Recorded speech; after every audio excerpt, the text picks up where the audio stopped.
Thank you for all attending. We called this meeting. We're gathered here today in a show of unity and support for the family, friends, and fellow 587 members of our murdered member, Shawn Yim. Our member was tragically murdered in the line of duty while serving the public, delivering vital transit service. Our prayers are with his family today and about his tragic loss of life. Today is about him. That's what we should be focused on. Tomorrow should be about action that we need to take. This union will start with the following demands: that King County just takes care of the family members. We prosecute this murder to the full extent of the law. We demand isolated and secure operator compartments ASAP.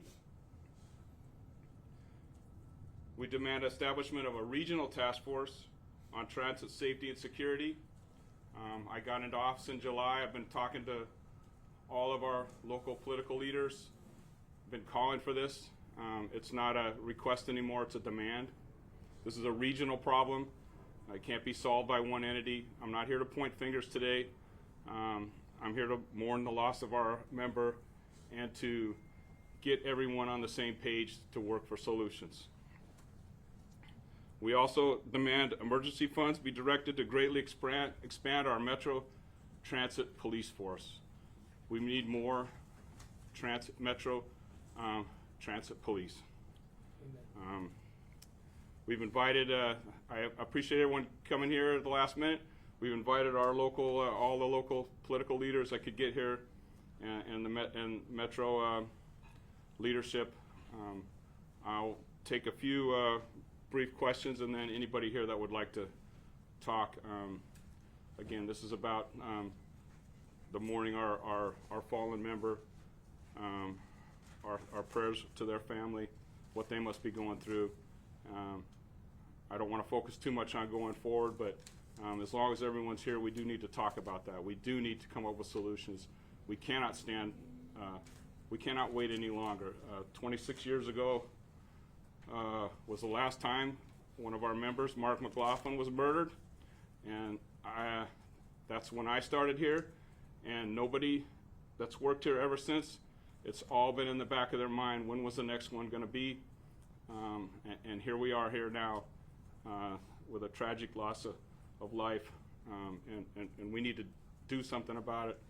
We need to take action now. Thank you. If anyone has any questions. Could you tell us anything about Shawn? I don't want to, I don't feel comfortable doing that, other than I believe, and respect for the family, I really don't want to, I don't want to share too much. I know that he was, I believe he was working nights, a daycare issue, you know. His wife worked days and him work nights. So that's about all I'd like to say about that. Are there other folks that are going to speak? Pardon me? Are there other people who want to speak? Yes. Can I ask, would it be okay maybe to ask questions after everyone speaks? That way. Yeah, that'll be fine. I really want to turn it over to any of our local Metro leaders or city and county leaders if they want to show some support and talk about what they might be doing to address this. I'll turn that over now. Dow, go ahead. Okay. I'm King County Executive Dow Constantine.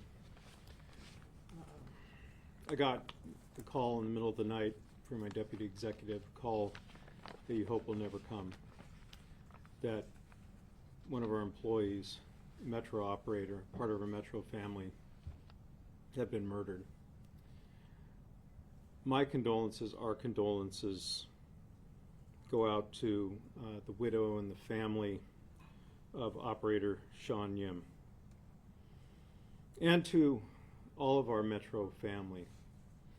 I saw there in the early hours of this morning Shawn's fellow Metro employees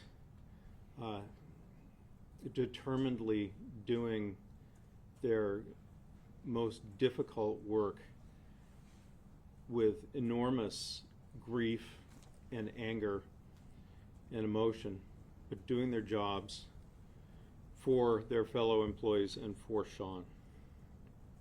And I want to commend them for their professionalism. And I want to express my gratitude to all the employees of Metro Transit who make it possible each day for hundreds of thousands of people to get where they need to be, to school, to work, to medical appointments and other destinations. It's their dedication, their hard work to keep our community connected that Shawn was such an essential part of. What happened today, and we do not have all the facts, but we know that one of our own is dead. What happened today is an outrageous act of violence against a frontline public servant. There can be no excuse for it, and we will not accept it. We are working with Seattle Police Department, our own Metro Transit Police, the University of Washington Police, and others to identify this person, to have them apprehended, and to bring them to justice. And in fact, we have a vastly expanded transit security program, which our Metro Transit Police Chief will be able to tell you a little bit more about during the questions. It has been a major effort, but it clearly did not spare us this tragedy today. And I am very committed to working with President Woodfill, with ATU, with our Metro employees to take the actions that ATU wants to see happen here. Metro Director Michelle Allison and I met last week about the prototypes for a safer operator space on the buses that we're working with, working to create a prototype along with ATU. She'll be able to tell you more about that effort, which is not just local, it's actually going on with the ATU International. The safety of our Metro employees and our Metro riders is our top priority. Communities expect and communities deserve genuine safety. And although we are not always able to keep what's happening out on the streets away from the transit that operates on those streets, we are doing everything we can, and we'll continue to ramp up our efforts to make sure that transit is safe for everyone, including especially for the brave operators who are out there on the streets every day. We'll continue to work collaboratively with ATU, with all of our other partners, to ensure safety improvements and outcomes for everyone involved in transit. But as the President said, today really has to be about this operator, about his family, and about this tragedy here during a season that is supposed to be filled with joy. I am deeply sorry for our operators, for our public, and for especially the family of operator Shawn Yim, who did his level best over his entire career for Metro Transit. Thank you. I would like to refer back to that question about Shawn. I really didn't want to be talking about details. I haven't got to talk to the family yet, but I would like to say that Shawn was, I believe he was here since 2015. He was very well liked, loved, and respected. He's going to be deeply missed. I believe we have an operator here that talked to him shortly before his shift last night, so we're all in shock. Michelle, would you like to speak? I'm Michelle Allison, the General Manager at King County Metro. This morning we lost a Metro colleague in the line of duty, and we know that hearts across all of Metro are broken.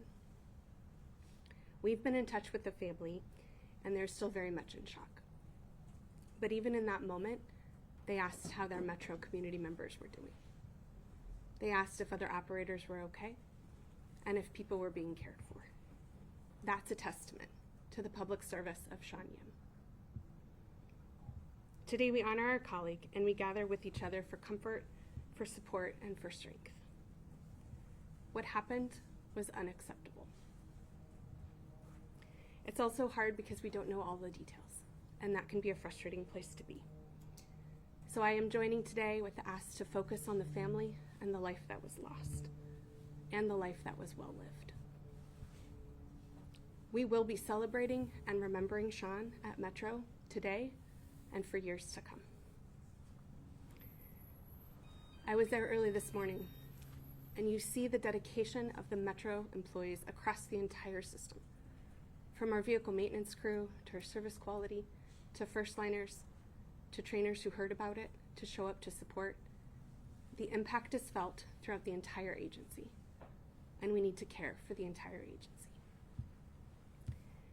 Nothing is more important to me and Metro than the safety of our employees and our riders, so we will join in the conversation about action and about what to do next. We are proud of the agency we serve the public with and the people who sign up every day to provide necessary mobility services for the people of King County. And we're here to support them so they can be safe while they're doing that work.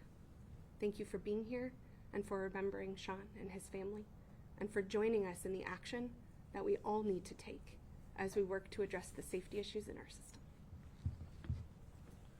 Thank you, Michelle. We could hear, maybe we'll hear from Metro Transit Police and then the County Council and City Council, if you'd like to talk.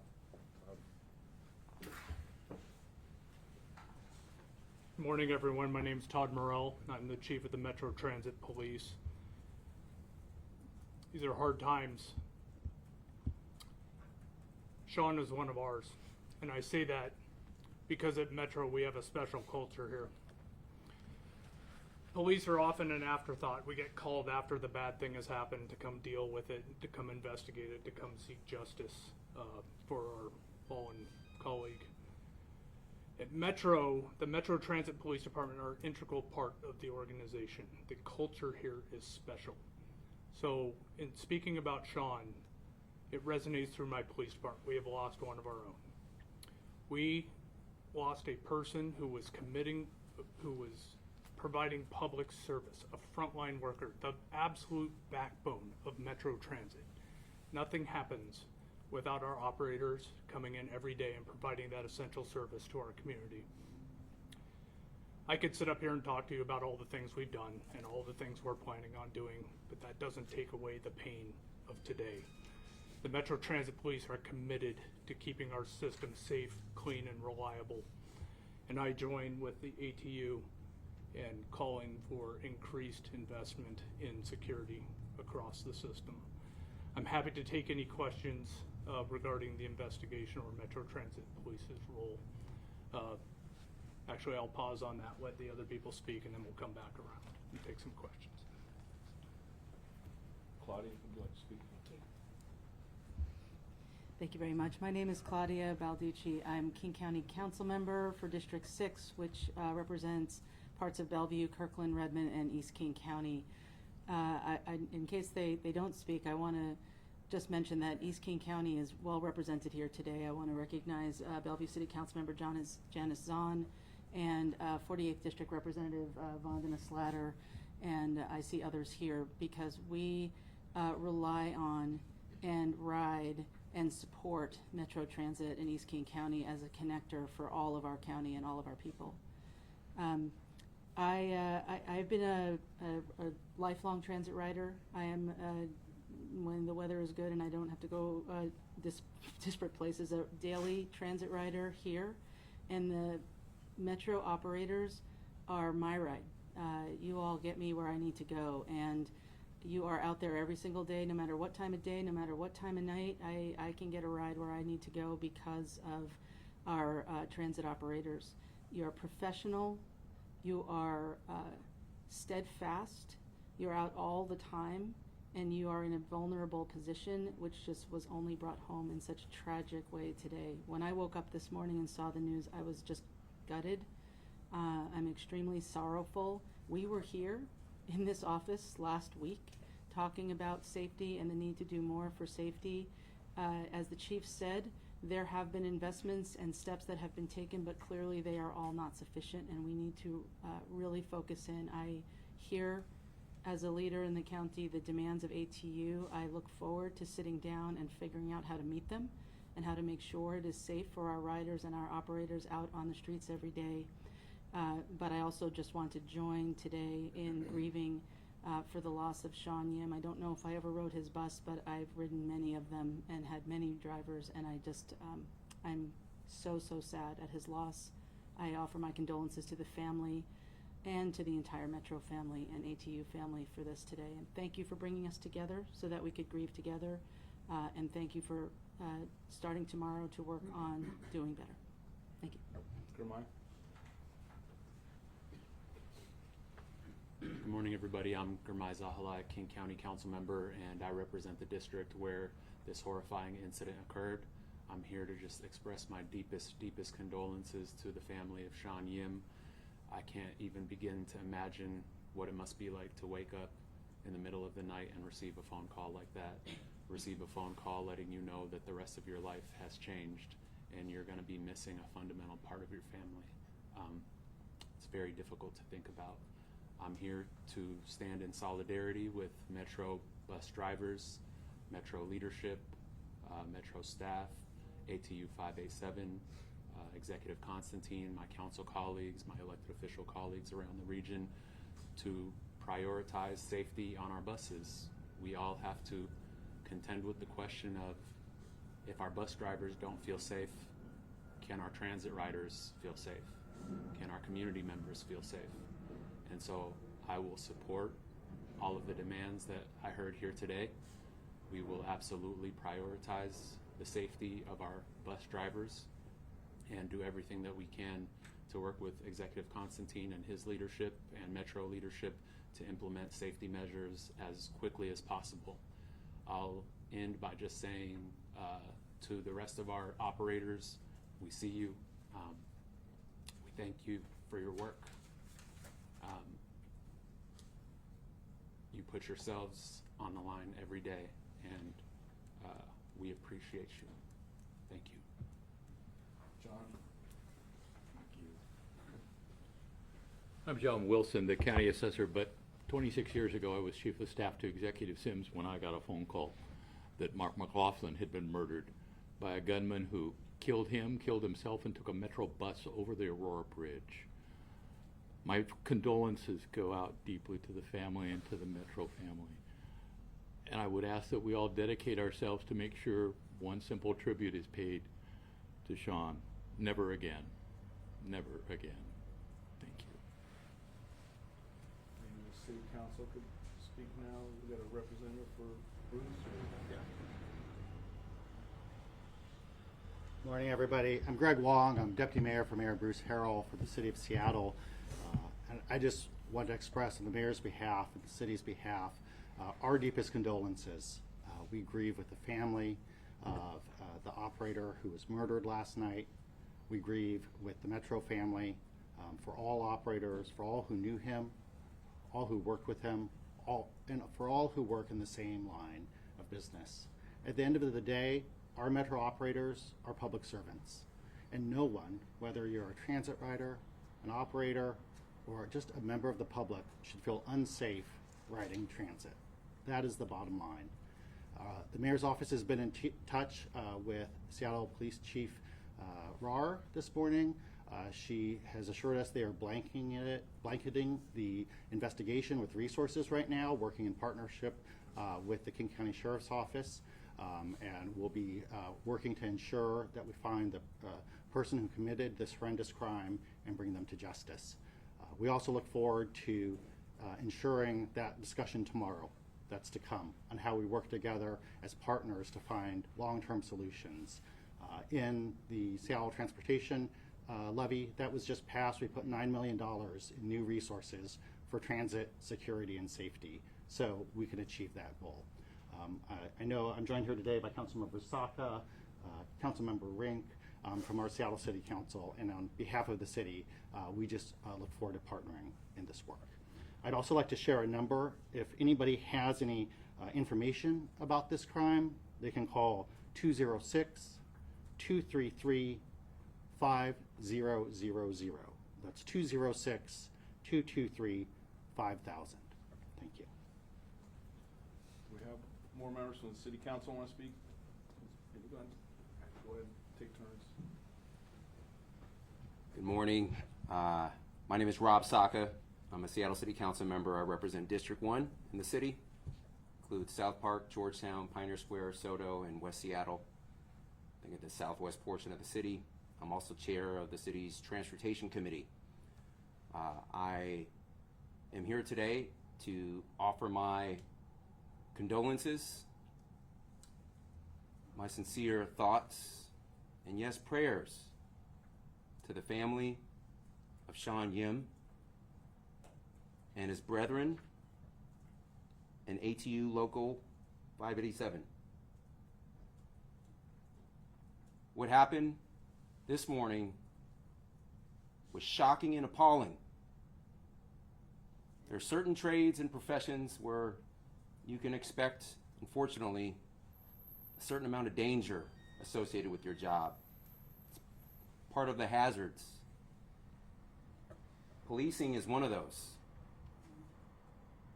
unfortunately.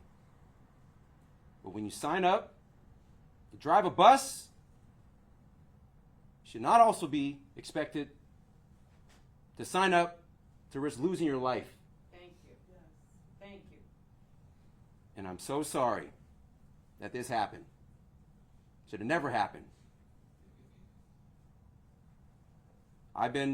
Since I took office earlier this year, I've been beating the drum loudly on the importance of transit security and safety, and will continue to do so.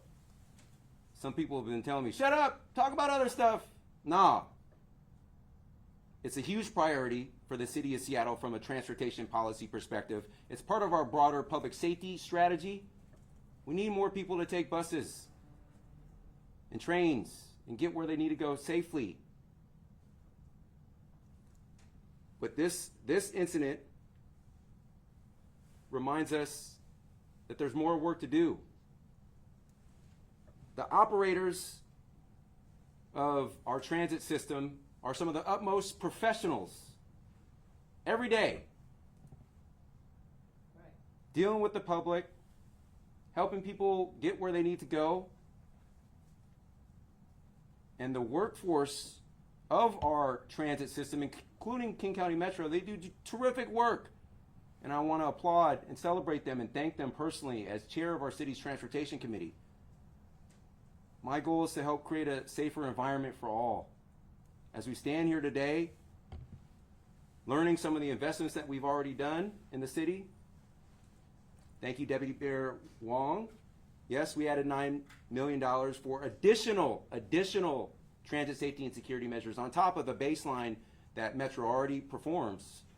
And in this most recent budget that we adopted, the City Council adopted, we added $2 million specifically for transit safety and security, behavioral health teams, ambassadors, security, and King County Metro Police. We need the full spectrum of response. Can't just focus on prevention only.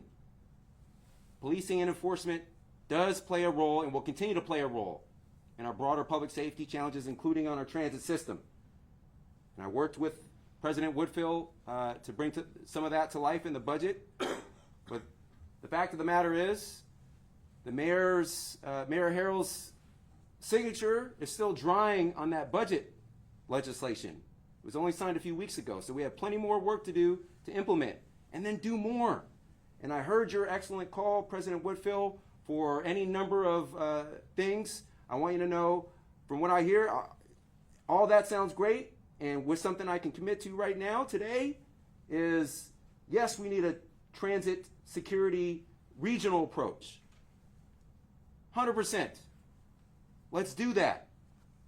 Also, as part of the most recent budget, we called on increased transparency around some of these security incidents.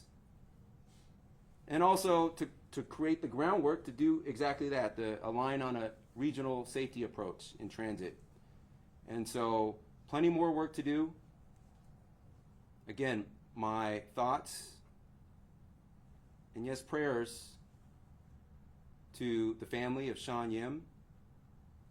And as we remember his life and his hard work and his legacy and unfortunately his sacrifice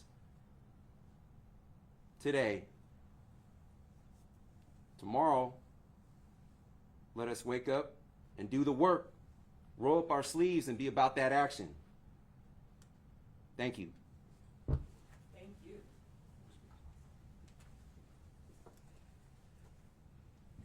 Hello, everyone. My name is Alexis Mercedes Rink. I am on City Council representing Position 8 citywide, and I want to first and foremost offer my sincerest condolences to the family of Shawn Yim, to the King County Metro, as well as to the ATU family. When I saw the news this morning, my heart broke, and then I got on the G line to go to my job at City Hall. Some may know that I haven't owned a car for years. Only recently was that a choice. For much of my time in the city of Seattle, it wasn't a choice. I needed to use the bus to go to work. Our bus operators are essential workers for so many like me who rely on them to get where they need to go across our city. And as a representative representing citywide, making sure that we are able to connect folks across our districts, all 7 districts in the city, is tremendously, tremendously important. And I know I stood in this office just a few months ago talking about the importance of safety for our bus drivers, for our bus operators. And I'm so committed to making sure that we continue that work, we prioritize that work, and I'm encouraged to see so many regional leaders here also taking this call to action very seriously. And I look forward to standing shoulder to shoulder with ATU to make sure that we come up with solutions that will work and guarantee safety for bus operators and for riders. Thank you.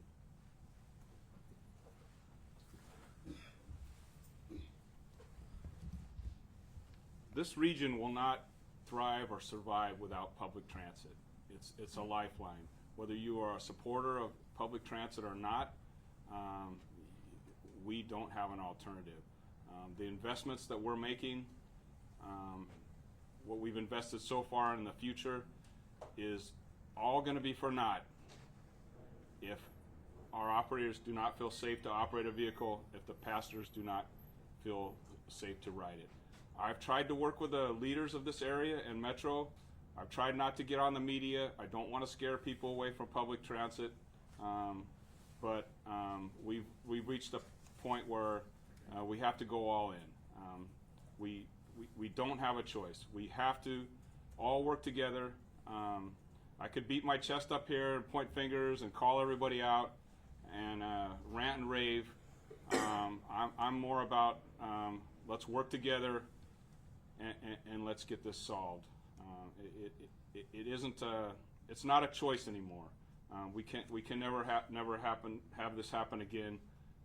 After Mark's death, we hoped we never would.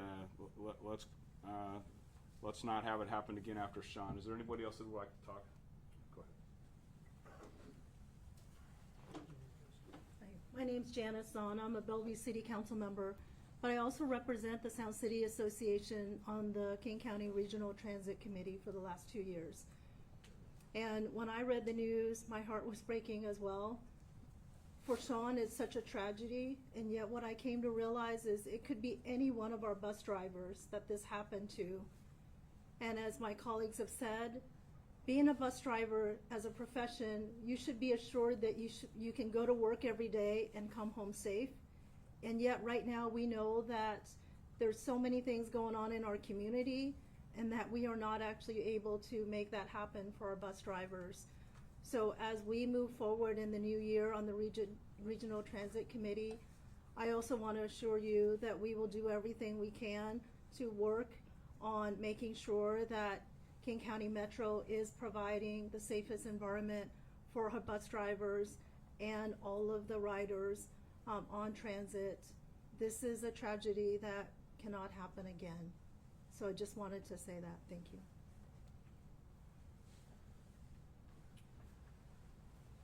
Hello, everybody. My name is Jorge Barón, and I serve on the King County Council representing District 4. I'm the chair of the Law and Justice Committee. I also serve council members on the Regional Transit Committee. And I just want to express my profound sadness and condolences to the family of the operator that we lost today. I just want to reiterate what my colleagues have said previously, that we're committed to making sure that we take the steps necessary to make sure this doesn't happen again.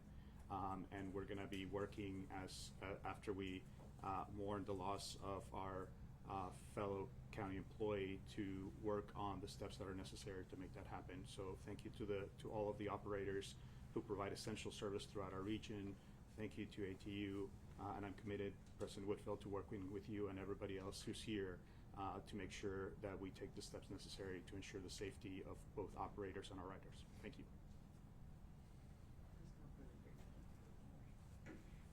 Rebecca Saldana, State Senator of the 37th Legislative District, and really here on behalf of the delegation, the Seattle delegation. Representative Santos, Senator Hasagawa are here with us as well as bringing condolences for all of the Seattle delegation, and including Senator Peterson, who's the new majority leader for the Senate.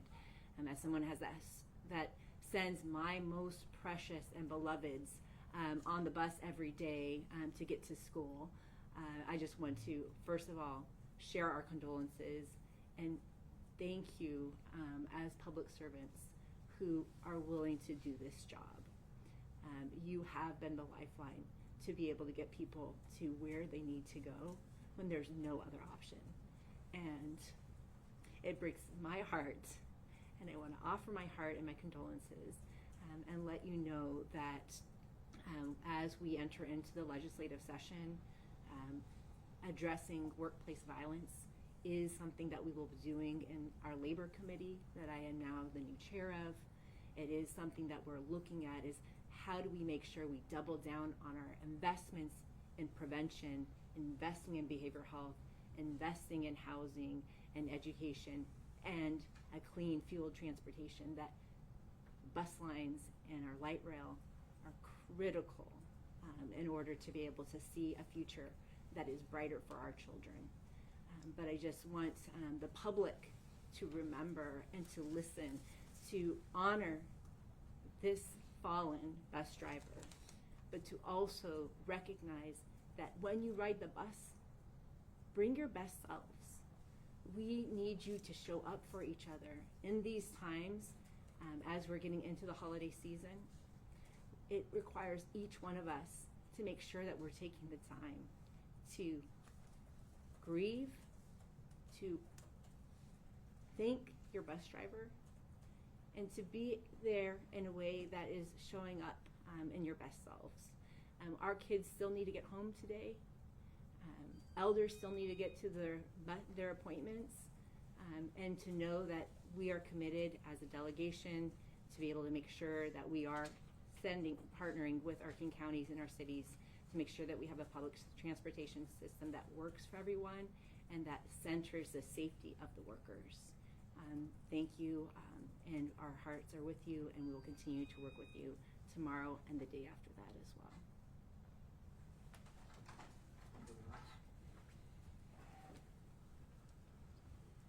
I guess I'd like to ask everyone here to stand, and I'd like to have a moment of silence and prayer for our fallen member, Shawn.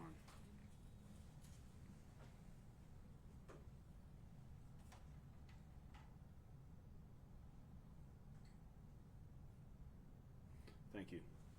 Is there any other county leaders, politicians, or agency leaders that would like to come up and speak that are in the audience?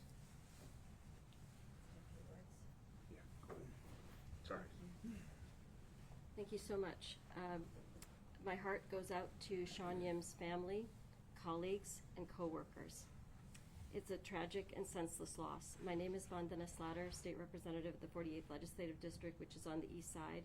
And I know I bring condolences from all of the electeds and officials on the east side, as well as my colleagues in the state legislature. I do see Representative Santos here, and I know there will be others that would be wanting to come. As you've heard from so many others here who I stand in solidarity with, you're essential workers in our community. You get us to where we need to be, help us sustain and build our lives. And if we are going to have multimodal transit, we're going to have opportunities for people to get around and to be able to sustain their families, and we need to support transit riders. As a state legislator, I stand in solidarity with these measures to protect people who are on buses and in transit, and hope that we can do the work that needs to be done. And my heart again to Shawn Yim's family and coworkers, and to all of you. Thank you for your courage and for your service. I would like to point out that to be a public servant, to be a transit operator, a transit employee, we're just not concerned about the safety of us. We are concerned about the safety of the public. We need a partnership with the public. I'm calling on the public to hold all of our leaders accountable and demand action. So we have a lot of them here today. We have a lot of press. I'm hoping that they'll have a chance to talk to you more and let you know what they plan to do about this. This is a start today. This isn't going to end here. Our union will take whatever action it takes. There's nothing more important than the safety of our members and the people we serve. I thank you all for being here today. Yeah, go ahead. Thank you so much. I'm Kirk Hovenkotter. I'm the Executive Director of Transportation Choices Coalition. And on behalf of transit riders across this region and the state, our heart goes out to transit operators as well as we send our condolences to Shawn Yim's family. This is a tragedy. Everyone deserves to feel safe on a bus, whether you are a rider or a driver. And bus operators are our heroes. They make our lives happen every single day. And so whatever support 587 or our friends at Metro need to help make our buses safe, we're here for you. Thank you so much. Thanks for being here. Anybody else want to speak? How about some of our officers? Did you want anything to say? Go ahead. So I'm Corey. Two things. First, if you're going to ride transit, act like a normal human being. We have a code of conduct, but what happened here this morning wasn't a code of conduct, it's a murder. This local pays a $10,000 reward for the prosecution, any information and the prosecution of this person. That's been a standing reward. We paid it before. So if you know about it, please contact the numbers given, and we'll pay that reward. Thank you, Corey. Thank you.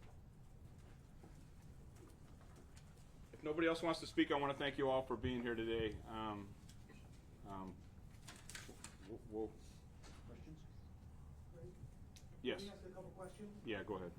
Chief Morrell, can you give us an update on the investigation at this point? And then also, if the suspect has not been apprehended yet, when can we expect a picture of him to be released from the bus cameras? Thank you. I will speak in generalities. The primary investigative agency for this homicide is the Seattle Police Department. We have a wonderful working relationship with the Seattle Police Department. That is the reason Seattle took primary investigation of that is pursuant to our MOU. The city, the jurisdiction in which the incident happens, always has the right of first refusal. They exercise that right. Metro Transit Police responded and assisted with patrol assets as well as investigative assets. There are photographs of the suspect, and I'm not being coy here, but it is the balance between the investigative integrity and the public's right to know. This is an active investigation where things are still moving quickly. It is reasonable to assume that at some point those photographs will be made public, but in the early stages of this investigation, we have to respect the integrity of that investigation and let that process play out. So all questions have to go to Seattle Police as far as the investigation? As far as the criminal investigation, correct. Can someone answer, did the driver have like a panic button that they could hit if they were in danger in a situation like this? All of our buses are equipped with an emergency alarm. Did you have plexiglass? we do have a plexiglass barrier. It's not enough. It was created during COVID. I'm actively working with the ATU International and our county leadership. I'm demanding a closed-off area, a more protective barrier. So we have a protective barrier, but it didn't do enough in this case. So we want to seal off the operators from any type of assaults like this. That's what we're working for. President Woodfill, before we sit down, I want to ask you more about that because everybody was talking about taking action, and for us, we're not in those conversations. So that's one thing that you said, it's a protective barrier for your drivers. What else can stop this? When you say we're never going to have this happen again, we're going to work to, what else can you guys do? I don't have all the answers. This is societal problems. What I know is we're not doing enough. Okay, we're not doing enough, and I can't come up with all the answers, but we have leaders here that can, and this is bigger than Metro. This is bigger than Seattle. This is the whole community we serve, and so the whole community needs to get involved. And so I need the public to hold all of our leaders accountable and help me with this demand. I mean, I've been asking for it. We need a regional approach. We need a regional task force. I've been asking for it for 5 months now. And tragically, we've come to this point where we probably will get it now. But I don't have all the answers. I do know we need more secure area for the transit operators, and we need more dedicated Metro transit police. Now, yes, that costs money, but we don't have a choice. We can't afford not to invest that money. However, we come up with it. Yes, it's hard to fill police forces right now. I understand that. People actually like to work for transit police right now. So if we can dedicate the money and work harder, I know we're working hard on recruitment. They're trying to bring up their staff to 100%. 100% isn't enough. Okay, I've been here for 26 years. As far as, people can correct me if I'm wrong, historically we've had one of the lowest dedicated transit police forces for an agency our size in the country. You know, we've been able to get away with it, you know, sleepy Seattle through the 70s and the 80s or whatever. We can't get away with it anymore. So I don't have all the answers, but I expect our leaders to step forward and work to and provide them, and we'll work in partnership with that. But action needs to come. President Woodfill, I see a sign over here. I don't want to strike, but I will. Do you have direct actions in mind for 587, whether that be informational picketing to walkouts or anything in between? ATU 587, we will act. Okay, we will act. I'm not going to say today what we're going to do, but we're going to have actions. Now, when we lost Mark McLaughlin, we rented the Seattle Center, and so that we had a ceremony. You know, we had a lot of the buses drive down there. We had a lot of bus operators take their buses down there. We're gonna work to something on that line. I'm not gonna call for an action now. I'm not gonna tell you what we're gonna do, but we're not gonna idly sit by while our members are murdered in the course of doing their job, providing public service. How long have you been asking for secure compartments?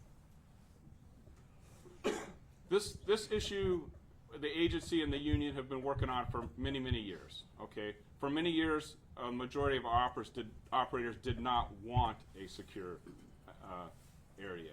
They liked interacting with the public. They love with the public, but we're way beyond that now. Our problem is with the manufacturers, getting the manufacturers to actually create these.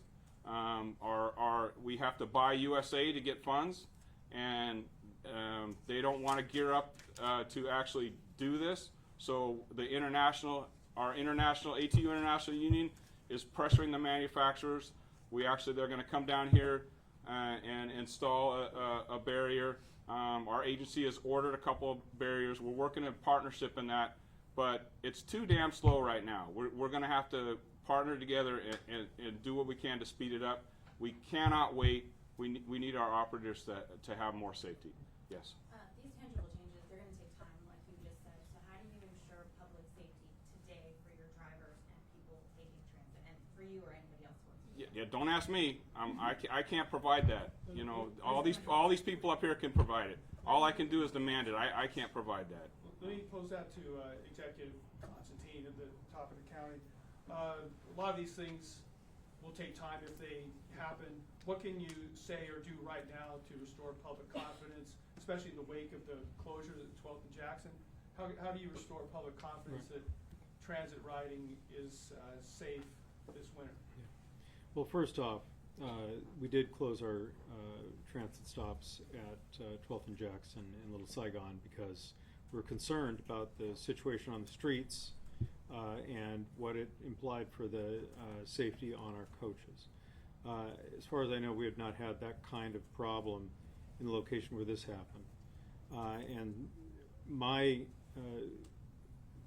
word to our passengers is that transit is, we move hundreds of thousands of people a day with very rarely a serious incident. So transit is, on the whole, a safe way to get around. What happens on the streets can spill over onto transit, and we have to clean up the situation on the streets. That involves interventions, mental health, addiction. I don't know what the situation was with this person who committed this outrageous act of violence, but we're going to find out. Meantime, President Woodfill, in our first meeting after he took office, strongly emphasized safety, and I agreed with him that had to be a priority. I briefed him on the work that we've been doing with Operation Safe Transit, which our chief will be able to tell you more about. We've made hundreds of arrests over the course of the last 7 months since we began that operation. Also arranged a meeting with the sheriff, the undersheriff, and our chief of recruitment so that we could really delve, he and I, into the challenges of staffing up this police agency, which are very similar to those that are being experienced by SPD and others, and discuss what we could do to recruit more people, to attract more people to transit security as a career. I will tell you that money will not be a barrier in the hiring of police officers for transit security. Every police agency around here has a shortage of people, and we're doing our best to be the top choice when people choose a career in law enforcement. And finally, as I said, I spoke last week with Metro Director Michelle Allison about the coaches. The International's term of art for it is the bus of the future, and it is designed more like a train with a separate compartment for the operator. This is something that we are very much bought into, and we in ATU are on the same team, aligned, trying to get the manufacturers and ultimately get the approval for these newly designed vehicles. That is a very direct way to provide operator safety. It is something that, as President Woodfill said, is going to take some time to get done. But I would invite the Chief to come up and say a little bit more about Operation Safe Transit, and then Michelle to say a little bit more about those new buses. Hello again. So Operation Safe Transit was an initiative, a grassroots initiative, started in May of this year. And it was spawned out of a recognition that through COVID, through staffing, through all kinds of compounding factors, from a law enforcement perspective, we were running out of options. Some arrests, while legal, were not eligible for booking into the King County Jail. So I start this off saying that I am not offering that law enforcement is the panacea. We are not the cure-all for everything, but we do have a very defined role in transit safety. So in preceding May, starting about March, it was a collaborative effort between Metro, Sound Transit, Executive Constantine's office, the prosecutor, Department of Adult and Juvenile Detention, raising this issue, saying that basically our stance from law enforcement was when everything else has failed, when we have offered the referral, when we have offered the community-based service, when we have offered all the things and the individual is not amenable to those options, we need a law enforcement resolution. We cannot just walk away and leave the problem as it stands. Thankfully, with the cooperation of all those entities, we removed barriers for what we call unlawful transit conduct, code of conduct. Everything from creating disturbances on bus, using drugs on and around the bus, weapons violations, things of those nature, all became eligible for booking into the King County Jail. I want to really emphasize the fact that we are not advocating that everyone needs to go to jail for everything all the time. Sometimes there are other avenues we can get a tenable resolution. But what was missing from that equation was that backstop of traditional criminal justice metrics. When everything else had failed, the police have to do something. We cannot just walk away. Since March, we have essentially affected 193 arrests in the transit system since May 1 to date. That is as of about 10:30 this morning. That number may seem alarming, may seem like 193, that's a lot, and it is way more than it was prior to this initiative. But what it has done is reinstated a law enforcement backstop. Again, balancing that against, there are multiple resolutions for these issues, but at the end of the day, when everything else has failed, the police can't just walk away. We need a resolution. So that has been a successful program within my department. It is one that is embraced, and we keep that in balance. We understand Metro's driving and the county's driving philosophy, but we also need to be able to uphold our end of the bargain when everything else has failed. Those arrests in 193, those include non-criminal code of conduct violations? Or just things that would be criminal outside of us? So the vast majority, it's about a 50-50 split. There, to your point, half of those incidents would have been crimes, whether they occurred on the bus or not, just by virtue they happened on or along our system. The other half are specific to transit violations. So things that we did not have a traditional criminal justice backstop for prior to May 1, we now have, and it is a tool that we use when appropriate. Is it possible to, if you having staffing issues, is it possible to get other agencies to help fill in and to bring staffing up to where it needs to be? So that's a great question, and I appreciate you asking that. Currently, we are sitting at 83% staffing, which is up from about 68% staffing when I took this position about 2 years ago. We draw our staffing from the larger King County Sheriff's Office. So the personnel that are selected to come to the Metro Transit Police are existing King County deputies, and we have a very rigorous selection process. Not everyone that says they want to work for Metro gets the privilege of working for Metro. They have to buy into the mission, our ethos, and really adopt the Metro culture. In that, the King County Sheriff's Office is experiencing staffing issues, much like every other law enforcement agency in the land. So we get a fair share out of that. I have the distinct privilege of working for a contract where recruiting is never a problem. I have a line out the door of people waiting to come in, but I have to be a good partner with my other contracts. I cannot take all the spoils and leave our partner contracts without resources. So we work to be good partners and make sure that everyone is able to increase their staffing. Another point I wanted to raise is that even though we're at 83%, that doesn't mean that we leave 17% of the work unstaffed. We are able to fill that internally through overtime efforts, emphasis efforts. There's a healthy work ethic within the Metro Transit Police Department. We are not leaving unfilled shifts. And I understand, but what I'm meaning is if an operator is, say, like in Auburn needing assistance, instead of having that operator bring that problem back to Seattle, or if y'all can't get to them, why can't we work with Auburn to get them to help you get the problem off the bus? Sure, and I would respond to that is we use a term in police jargon of stabilize and then will come. So we do work with our partner agencies. If an incident was to happen in Auburn, we would call Auburn and say, stabilize that incident, Metro Transit Police will come over and take over investigative efforts. But we have fantastic relationships with our neighboring jurisdictions, and that happens daily. Sir. I work with the security team at Atlanta Base. First, I want to send my condolences out to Shawn's family. I know him quite well. And I see we're all on one page as far as public safety here, but we need to call out to the public to get them on board, see something, say something. Because a lot of them won't say it because they're afraid of retaliation.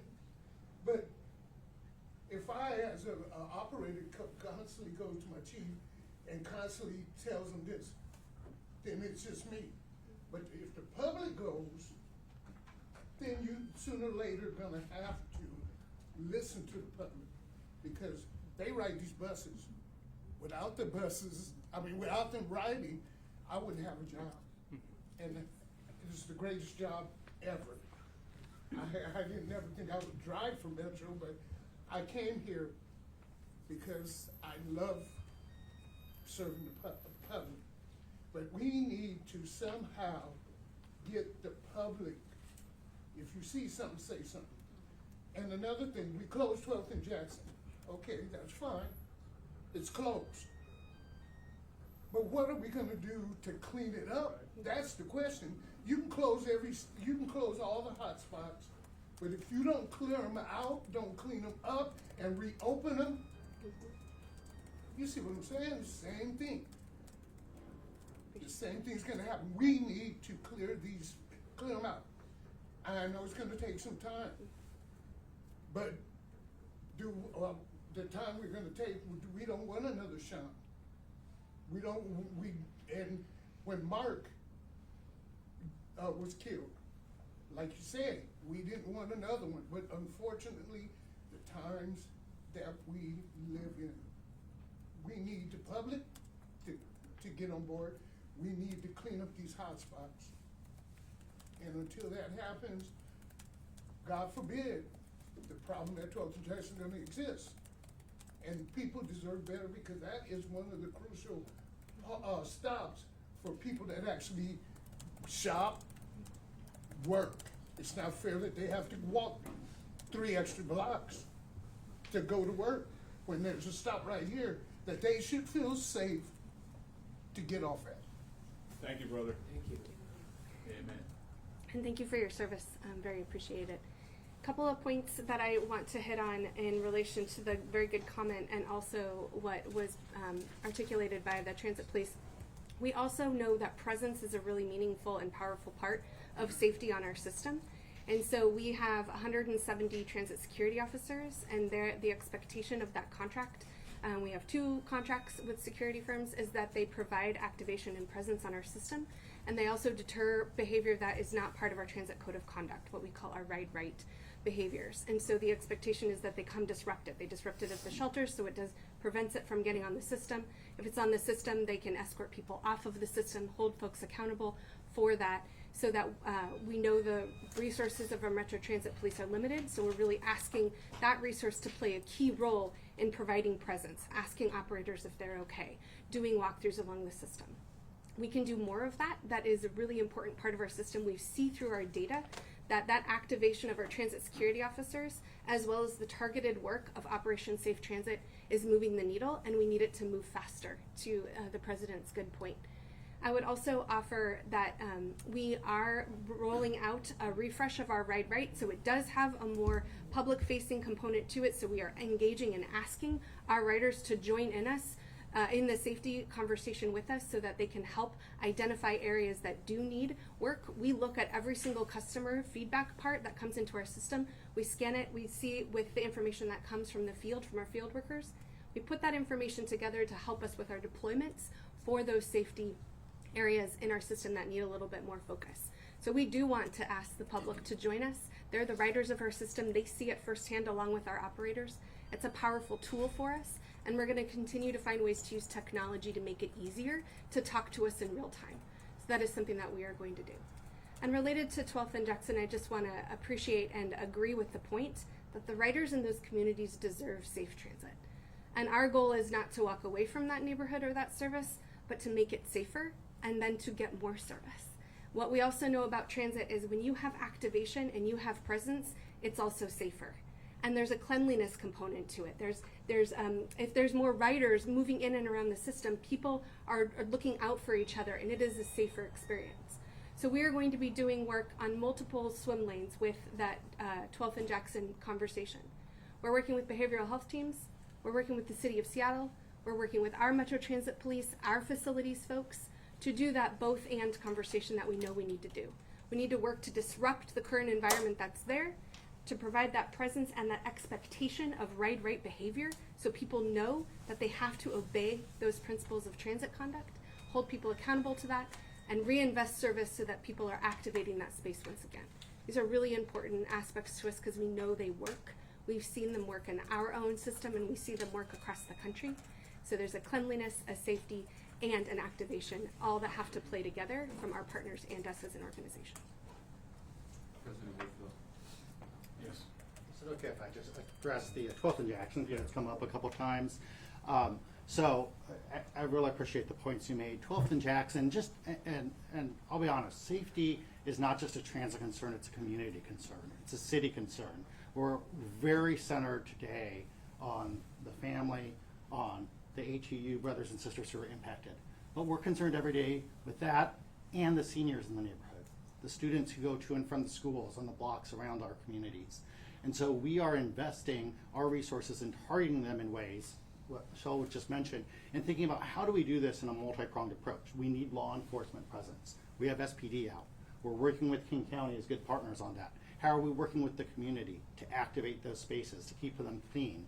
And we're doing that intensely in the 12th and Jackson and Little Saigon neighborhood right now. Those things do take a little time, but we're doing them every day and we're in those conversations. So it's something we're committed to, and we won't stop until it's fixed. 12th and Jackson. I was a 13-year transit operator. I drove by that stop daily. The 7, the 9, the 14, the 36. As president of this union, and our members, we all recognize how vital a stop that is. Nobody wants to cut off service. Nobody wants to cut off communities. Nobody wants 12th and Jackson closed. I know the city and the county and the Metro leadership have been working on that behind the scenes. It just wasn't fast enough for me. I did put out a call to shut that down, and I appreciate the leaders stepped up and shut it down. I do expect it and hope it to be temporary. I do expect we take the actions to make that safe, whether it's 24/7 police presence. I just don't want this union to be labeled as somebody that does, as a union that doesn't want to serve a community, that is afraid to serve a community. We are all about restoring that service, but it has to be safe, not just for us, but for the passengers. April, would you like to speak?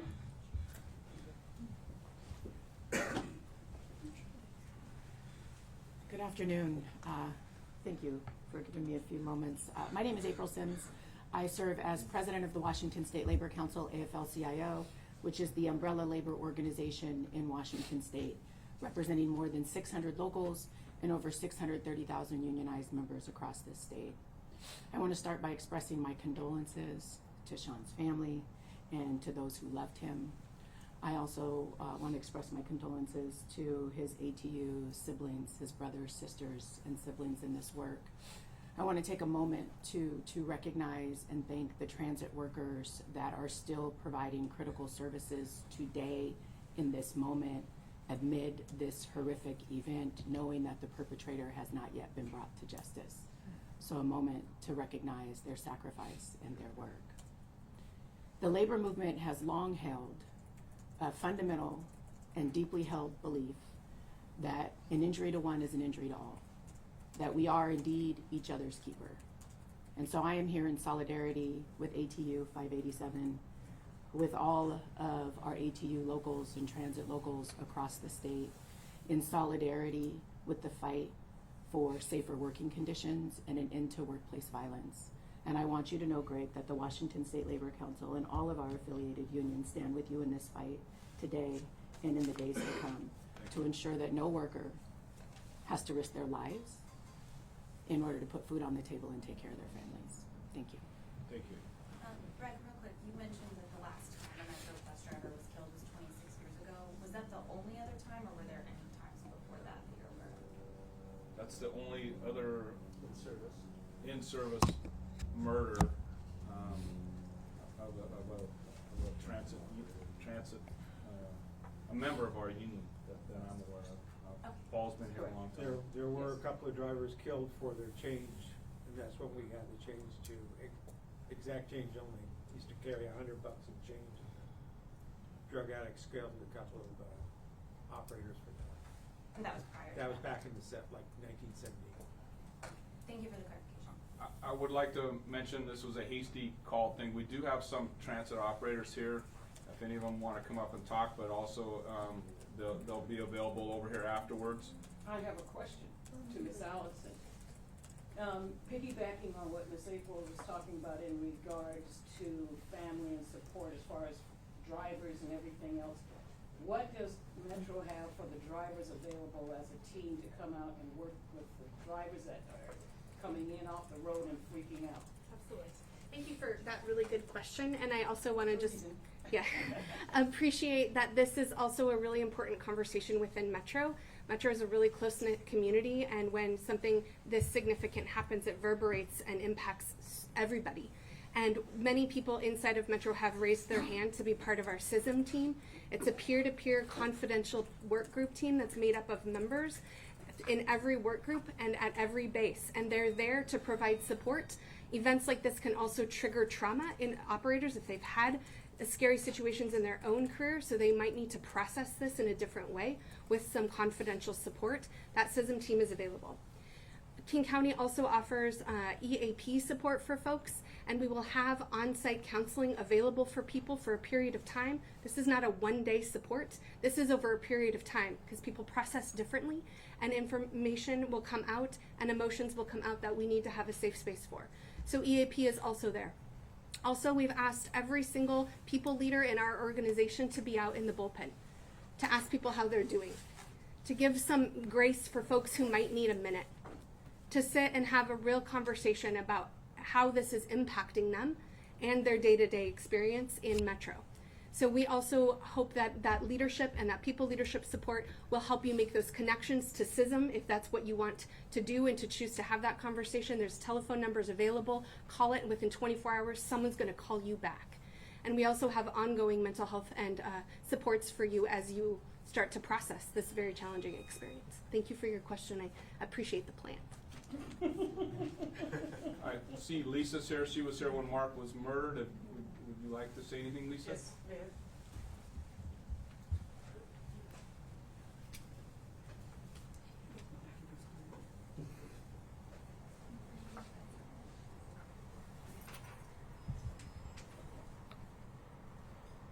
My heart is very heavy. For those of you in the room that know me, you know that I share my love with my coworkers and the public, and have for 32 years. When I heard the news this morning, I remembered 1998 when Mark McLaughlin was murdered and the services that were held.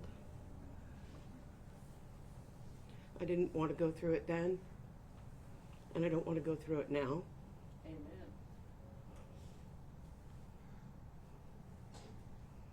Thank you to everyone who came. And I want you to know that I am counting on you to do everything that you can to protect me, my coworkers, and the public.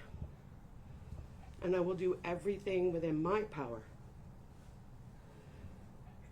to work on that. Thank you.